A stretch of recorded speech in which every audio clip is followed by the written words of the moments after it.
Hey, hi, hello. So in today's first ever video or second ever video, I don't know how I'm going to upload yet.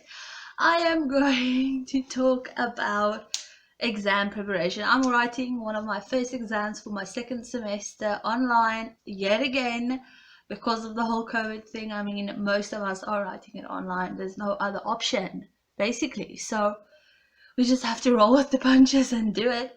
So I will be talking about some tips that I found helpful for myself. Personally, I struggle to study. I'm on a bunch of WhatsApp groups for each module I'm taking, and I'm taking 10. So it's kind of strange, but it's such hard work and I'm drowning in it myself, but I'm willing to help. Talking about, sorry, it's a hair. So I'll be talking about exam prep. So obviously I've been writing exams. This is my second semester, like I've mentioned before. So I have written exams online before, so I kind of have an idea what to expect, but not actually, because I mean that wasn't the end of the year exam that I need to pass so I can continue with my degree and move forward.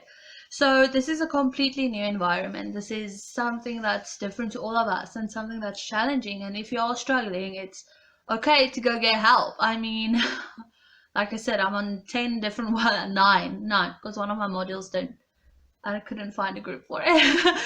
9 different groups, and nobody's ashamed to ask help and tell me, listen, I'm struggling. Is there anybody out there that understands this? And we help each other out. It's a really good aid to have.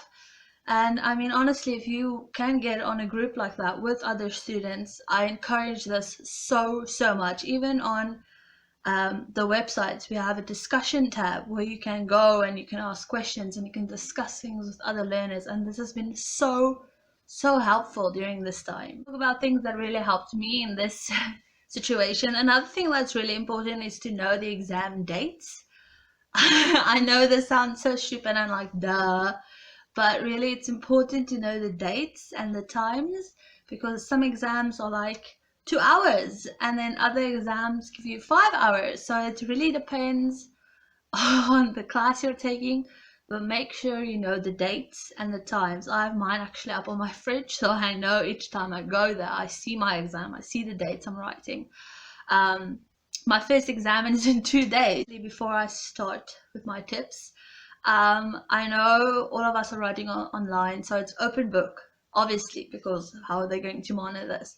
And you have to be realistic regarding this. I mean, open book exams personally is for me harder than just normal exams, because I have to go back and I have to search for the answer, and I know I can't do bad, because who wants to do bad on an open book exam? So what I do is I make notes and I summarize, and I still do all of the work, even though it is an open book exam. You still need to prep for it. All of that is out of the way. I'm going to start about my 5 tips that I have for you guys that I do. So the first thing is the exam schedule. That I obviously spoke about that before, but when I get the schedule for the exams, I schedule what chapters I'm doing when. So I have this little handy dandy file over here. Boom, that's what it looks like. And inside, let me just get one that I filled. Here we go. So this is one that I have completed. Let me just take it out of the paper. Use on the daily. So this is the study session planner. And what this essentially does, it just helps you keep track of all of the activities you need to do, all of the things you need to complete before you need to move on. And this just really helps me personally to keep in track. So I will leave this linked below. There's a weekly task list like this. I don't want to show you one I have completed because it's just so much scribbling on it. So really encouraged you is like to eat the ugly frog first. I know this is so weird, but I watched a video before I started university, and that was her exact words. I will try to leave them.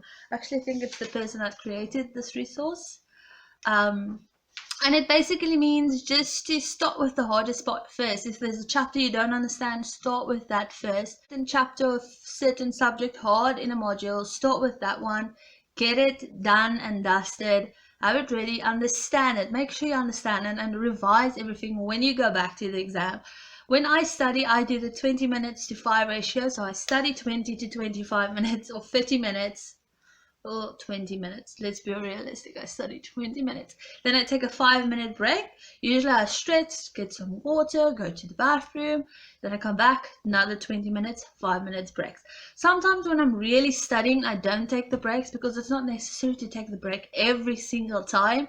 You can do an hour, 5-minute break, 10-minute break, whatever suits you. The 20 minutes to 5-minute ratio has just currently been working for me. Another thing I'm speaking about.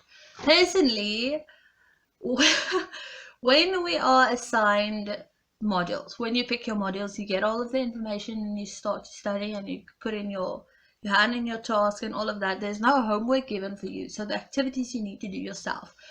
For the first couple of months, I did not do the activities, and then the exam came and I was like so flustered. I didn't know what to do. And recently I've been starting doing the activities they ask us to do. You don't have to hand in the activities. This is actually just extra practice for your own. So I've really been doing these activities and I find it so helpful. There's so many times in a task where I have a question and then I go to the module and I see the exact same question in the activity. I don't know if that's a pro tip. I would say it's a pro tip. I mean, but it's kind of obvious. Just do the activity that I find quite helpful, and this is my last, I think, because I don't have anything else to provide to you today. Another thing I really do is if I go and I do a task that I have to hand in for marks, or either do the activities like I just explained, and I find one of the answers in the book, I tend to highlight them. So this is one of my actual books. I highlight the answers. You'll see my whole book is like pink and orange and all sorts of colors. I know a lot of people can't highlight the books because they're going to sell it afterwards. Personally, I'm not selling my books afterwards because I never know when I need to go back for something. But even just make a photocopy of that page. So you know all of the pages that you have that are highlighted are good. Or summarize it. I do summarize as well. This cupboard actually here has all of my study material in it, and it is chock and block full. You can't even get into it or put anything else in here because I've been summarizing since the start of the year, since I've started studying. And I just think it's so helpful. Even with open book testing, I could go just through my notes beforehand or during the week and just start from there, and hopefully it helps. I mean, no, hopefully, definitely it will. I mean, studying helps. So that is just my opinion. That's what's working for me, and I hope it helps you. Please let me know if you guys have started studying though. I'm starting my exam in 2 days. So, and then I'm writing on Tuesday and then on Friday again. So I actually think of doing a write exam with me vlog. At the end of the video, I'm going to leave these 2 pages linked down below, so don't forget to check that out if you are interested. Or just curious on what I do or what would help for you, or if you're just trying to figure out what would work for you or what is a better way to study than you currently are studying. Also, I wanted to mention I am a procrastinator, so I would just skip everything as much as I can, but I feel like this keeps me so accountable for what I want to do, because if I can't complete this page, I can't move on to the following day's page, so I get behind, and I don't like to get behind because that means my workload is going to be more, and I honestly don't want another workload on top of this because I just can't handle it. It's not going to work for me. So when I do these pages, you'll see there's not a lot on here, so it really helps. And I pre-plan these pages usually on a weekend, or if I'm done with something and I know what I need to do for the following weeks or weeks that's coming up. And obviously when I write exam, I don't study that evening. I take a break, I'm just relaxing, I take a nap. So that is it from me. Please subscribe. I would really like it if you would subscribe. And thank you for watching. Bye.